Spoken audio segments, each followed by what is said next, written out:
Can you imagine your home, the place you've lived your entire life, slowly disappearing under rising sea levels?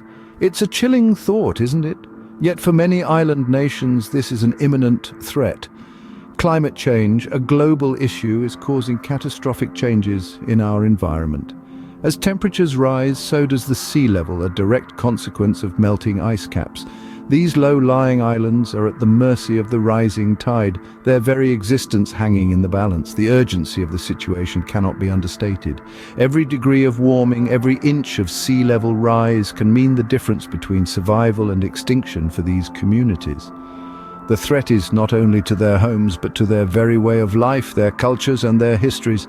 For island nations, this is not a distant reality, but an alarming present. What if the ground beneath your feet was literally sinking? Let's take a moment to ponder this question as we journey to the Maldives and Tuvalu, island nations that are grappling with this harsh reality every day. The Maldives, a tropical paradise known for its stunning coral reefs and white sandy beaches, is the lowest lying country in the world. With an average ground level of just about 4.5 feet above sea level, the entire nation is at the mercy of the encroaching seas. The rising sea levels caused by the melting polar ice caps are slowly but surely eating away at the land, threatening to submerge this beautiful archipelago and its rich biodiversity. On the other side of the globe, we find Tuvalu, a Polynesian island nation located in the Pacific Ocean. With its highest point sitting at less than 15 feet above sea level, Tuvalu is also under immense threat from the rising tides. The citizens of Tuvalu are witnessing their homeland disappearing beneath the waves. The situation is so dire that some Tuvaluans have already sought to become climate refugees, fleeing their sinking islands for safer shores. The situation faced by these island nations is more than just a loss of land. It's the potential eradication of unique cultures and histories that have been nurtured over centuries. It's the loss of identity, the disappearance of ancestral homes, and the displacement of entire communities. These are places where childhood memories are made, where traditions are passed down from generation to generation, where the spirit of the people is intrinsically tied to the land. What we see happening in the Maldives and Tuvalu is not an isolated crisis. It is happening to low-lying island nations all over the world. And it is a stark reminder of the severity and immediacy of the climate crisis. These nations are not just losing land, but their history, culture, and identity.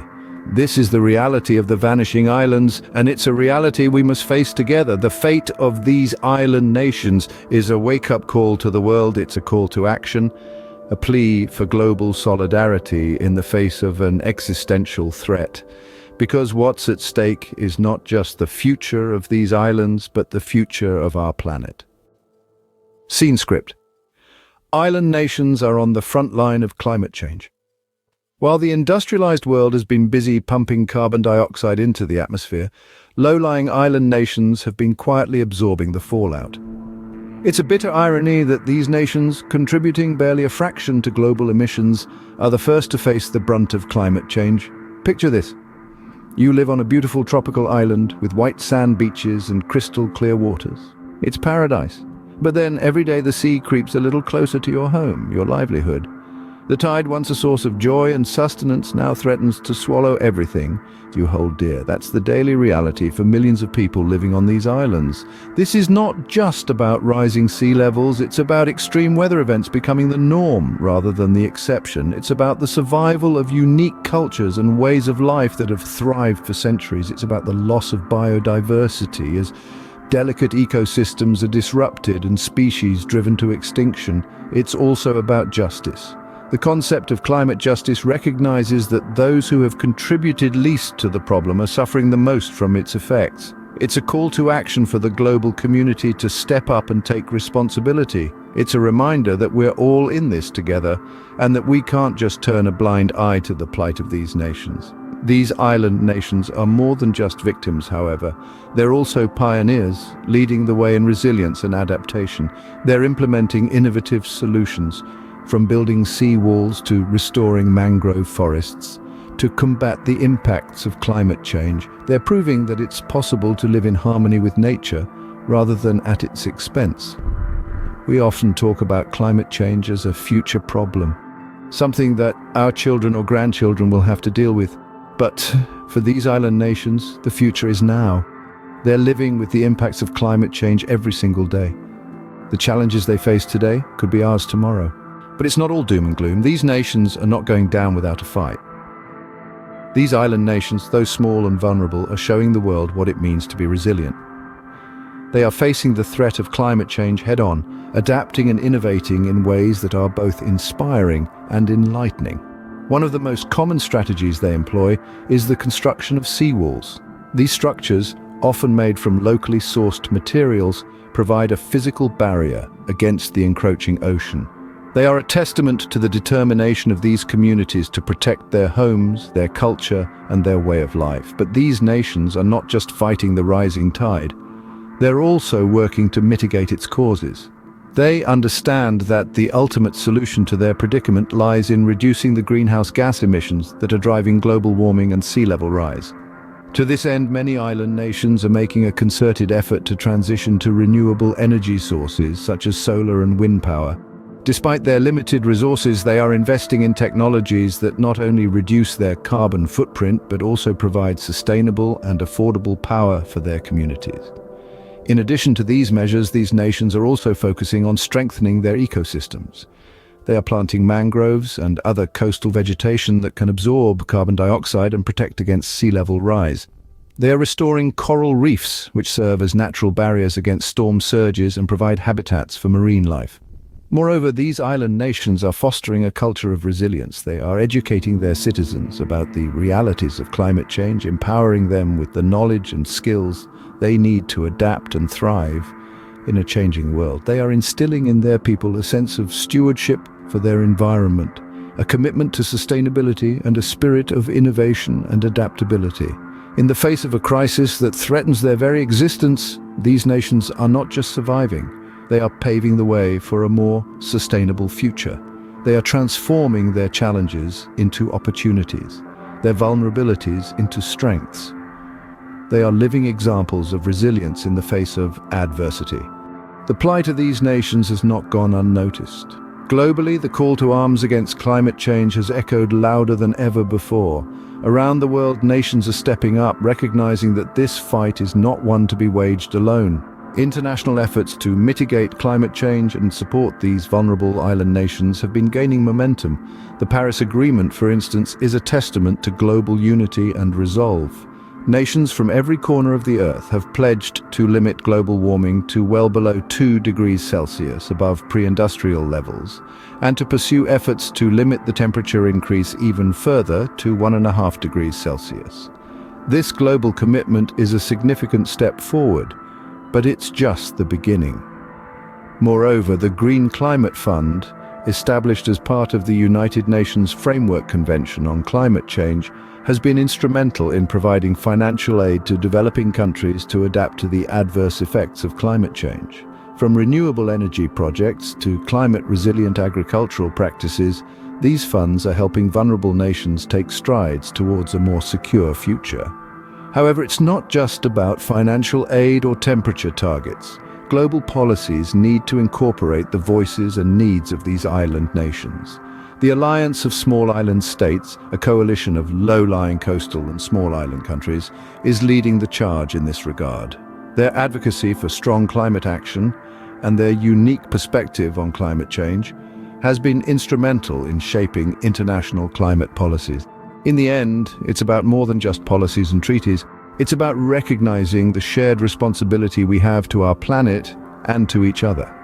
It's about understanding that the crisis facing these island nations today could be our crisis tomorrow. While these efforts are commendable, they are not enough. The world needs to do more, act faster, and push harder. The resilience of these islands is awe-inspiring, but they should not stand alone. They are the canary in the coal mine for climate change, and their fight is our fight. Together, we can turn the tide. We all have a role to play in this fight against climate change. It's a global battle, a shared responsibility that transcends borders and cultures. The effects are felt everywhere, from the highest peaks to the smallest islands. But the good news is we are not helpless. We can act, we can make a difference. First and foremost, education is key. Learning about climate change, understanding its impacts, and recognizing the urgency of the situation are the first steps towards action. The more we know, the better equipped we are to make informed decisions. So take the time to read up on the subject, watch documentaries, attend webinars, and engage in conversations about climate change and its implications. Next, we can look at our lifestyles and consider how we might reduce our own carbon footprints. Small changes can have big impacts. For example, we might choose to eat less meat, use public transport more often, or switch to renewable energy sources at home. We might also consider how we can waste less, recycle more, and make more sustainable choices in our everyday lives. Then there's the bigger picture. We can support climate-friendly policies and initiatives. This might involve voting for leaders who prioritize the environment, advocating for green legislation, or supporting businesses that are committed to sustainability. We can also donate to organizations that are working to combat climate change, particularly in vulnerable regions like the island nations we've discussed today. And finally, we can spread the word, share what you've learned, encourage others to take action. Climate change is not just an environmental issue, it's a social issue, an economic issue, a human rights issue. It affects us all, and it will take all of us to overcome it. Remember, every action counts. The future of our planet is in our hands. Climate change is not just an environmental issue, but a human one. A profound statement that rings true as we delve into the heart of our global climate crisis. The urgency of the situation cannot be overstated. The rising tides and vanishing islands are not distant possibilities, but stark realities confronting low-lying island nations every single day. These nations on the front line of climate change face unparalleled challenges, yet their resilience and innovative adaptive measures are a testament to human spirit and ingenuity. From building seawalls and mangrove planting to relocation plans, they are leaving no stone unturned in their fight for survival. But let's be clear, they should not be fighting this battle alone. Our planet is an interconnected web of life. The fate of these islands is intrinsically linked to the fate of us all. The ripple effects of their plight will inevitably be felt across the globe. From disrupted weather patterns and food chains to mass migration and conflicts, the consequences are far-reaching and potentially catastrophic. We cannot afford to turn a blind eye or remain indifferent. The global response to this crisis needs to be swift, robust, and united. It's time to rally together, to lend our voices, our resources, and our collective will to mitigate the impacts of climate change. It's time to transition to sustainable practices to reduce our carbon footprint and to protect and preserve our precious ecosystems. In the face of adversity, let's draw inspiration from these island nations. Let's learn from their courage, their adaptability, and their unwavering determination. Let's remember that they are not just statistics or case studies in a climate change report. They are our fellow inhabitants of this beautiful planet, each with their own story, their own dreams, and their own hopes for a better future. These island nations are not just fighting for their survival, but for ours too. Let's not let them fight alone. Let this be our rallying cry, our call to action, our final word.